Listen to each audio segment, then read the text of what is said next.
ఆ రకంగా మనం మాతృభాషను పెంపొందించిన వాళ్ళం అవుతాము. ఆ మాతృభాష యొక్క నిరంతర ప్రక్రియ, ఆ సజీవ గమనాన్ని మనం చూడగలుగుతాము, చేర్చగలుగుతాము. ఈ క్రమంలో మాతృభాషలో మీరు సంభాషించేటప్పుడు మరి ఈ రోజున ఆధునీకరణ యుగంలో, ప్రపంచీకరణటువంటి యుగంలో గ్లోబల్ విలేజ్ అంటున్నాం. మరి అనేక కార్యక్రమాలు మనం చేపడుతున్నాం. ఎంతోమందితో, విదేశీయులతోనూ ఇతర రాష్ట్ర ప్రముఖులతోనూ మనం ఇంటరాక్ట్ అవుతూ ఉన్నాం. మరి ఈ క్రమంలో ఎట్లా మనం మాతృభాషను పరిరక్షించుకుంటూ ఎలా చలామణి అవ్వాలి అంటే, మనం ఒక్కసారి ఆలోచిస్తే ఇంగ్లీష్ మీడియం చదువుతున్నారు అందరూ ఇవాళ పిల్లలు, తప్పులేదు. కానీ మాతృభాషని ఆప్షనల్ సబ్జెక్టుగా చేయకండి దయచేసి. మాతృభాషను ఆప్షనల్ సబ్జెక్ట్ చేయకండి. నేర్పండి మీ పిల్లలకి. పాఠశాలలో మీరు ఎన్ని భాషలైనా పిల్లలకి నేర్పండి. వాళ్ళకి ఐక్యూ ఉంటుంది, నేర్చుకుంటారు చక్కగా. అప్ టు 10th క్లాస్ కనీసం మాతృభాష అనేటువంటిది ఒక కంపల్సరీ లాంగ్వేజ్ ఉండాలి. దానివల్ల అందులో చక్కటి ఇన్ఫర్మేషన్ ఇవ్వండి వాళ్ళకు. మన గొప్ప గొప్ప కవులు, మన గొప్ప గొప్ప మేధావులు, వాళ్ళు సాధించినటువంటి మాతృభాషలో వారు సాధించినటువంటి అనేక ఘనతలను ఒక్కొక్క పుస్తక పాఠ్యాంశంగా చేర్చండి.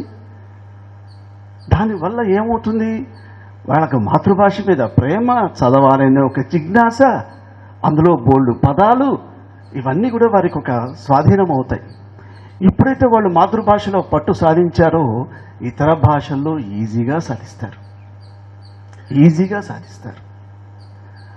ఆంగ్లం ఏంటి, హిందీ ఏంటి, మనం భారతీయులుగా పుట్టినందుకు ఈరోజు మన పిల్లలు కనీసం 3 భాషలు, మాతృభాష, ఆంగ్లము, హిందీ, 3 మీరు ప్రావీణ్యం సంపాదించండి దయచేసి చెప్తున్నా.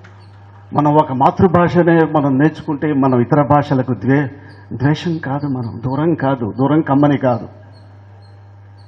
మాతృభాషని గౌరవించుకుంటూ, మాతృభాష నీ యొక్క జీవన శైలిని, నీ యొక్క పరంపరని, నీ యొక్క సంస్కృతిని, వీటన్నిటినీ తెలియజేస్తుంది నీకు మాతృభాష. మిగిలిన భాషలు నీకు అన్ని రకాలుగా, నీకు ఎక్కడికి వెళ్తావో, ఎక్కడైతే నీకు మాతృభాష అక్కడ వ్యవహారంలో చలామణి కాదో అక్కడ నువ్వు పరాయి భాషను ఉపయోగించుకుంటావు. ఆ విధంగా మీరు ముందుకెళ్ళటానికి అవకాశం ఉంటుంది. ఇది మనం మాతృభాష గురించి. తరువాత మన టాపిక్ ఇవాళ న్యాయ పరిపాలనలో తెలుగు భాషని మనం ఎంతవరకు ఉపయోగించుకోవచ్చు. ఇప్పుడే నా సోదరులు ఇద్దరూ చెప్పారు, నగేష్ భీమపాక అండ్ జస్టిస్ మన్మోహన్రావు గారు ఇద్దరు కూడా చెప్పారు వారు పడ్డటువంటి, వారికి ఎదురైనటువంటి కష్ట సుఖాలు, వీటిల్లో వాళ్ళు ఎంత కష్టపడ్డారో ఒక తీర్పు ఇవ్వడానికి.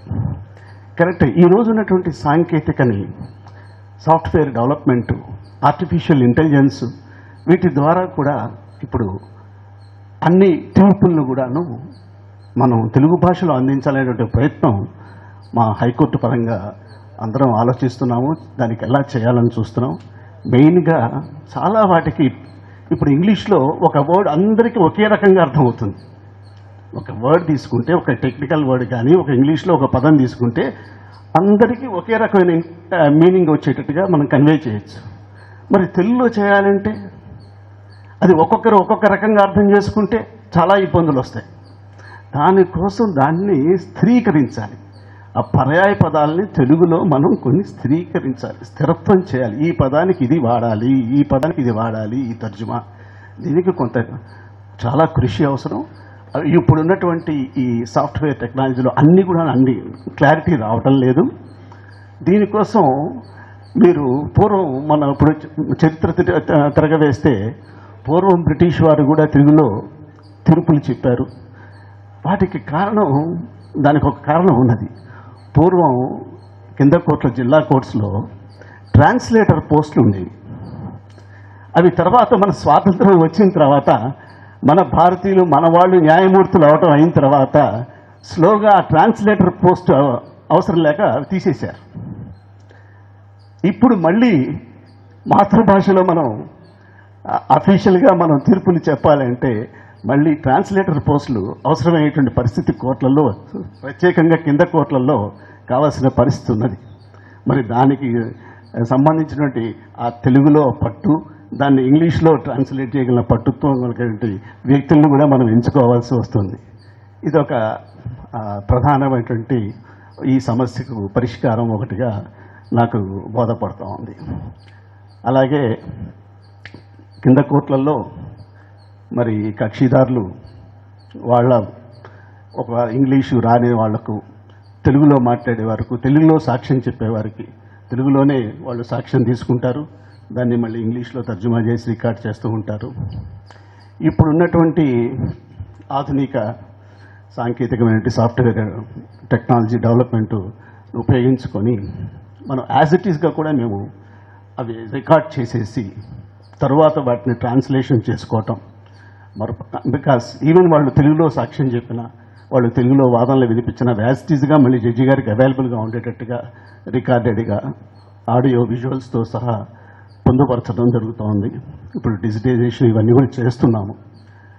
దీంట్లో కొంత విప్లవాత్మక మార్పుని త్వరలోనే ఈ ఆధునీకరణ అటువంటి ఈ కంప్యూటరైజేషన్, డిజిటైజేషన్, ఆర్టిఫిషియల్ ఇంటెలిజెన్స్ ఇవన్నీ ఉపయోగించుకొని మనం త్వరలోనే ముందుకు సాధిస్తామని ఆశిస్తూ ఈ ఆంధ్రావని, ఈ ఆంధ్ర రాష్ట్రం అన్ని విధాల సర్వతోముఖాభివృద్ధి చెందాలని, ప్రజలందరూ బాగుండాలని ఆశిస్తూ నాకు ఈ అవకాశం ఇచ్చినందుకు మీ అందరికీ మరోసారి ధన్యవాదాలు తెలియజేసుకుంటూ సెలవు తీసుకుంటున్నాను.